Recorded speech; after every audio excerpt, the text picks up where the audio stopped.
Abuti. Say hello to the children. Dumelang bana. Today, we're learning how to count in Setswana. Are you ready, kids? Yeah! Abuti, can you teach us the word for one in Setswana? Ngwe. And what is two in Setswana? Pedi.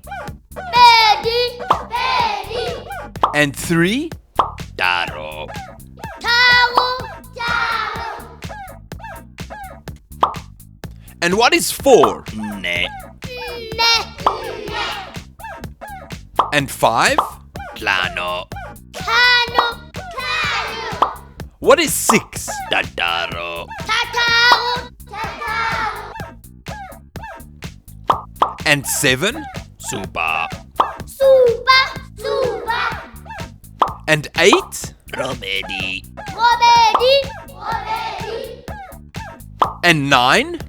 Rubungwe. robunge, robunge, And what is 10 in Setswana? Lesome. lisome, lisome, So, we have ngwe,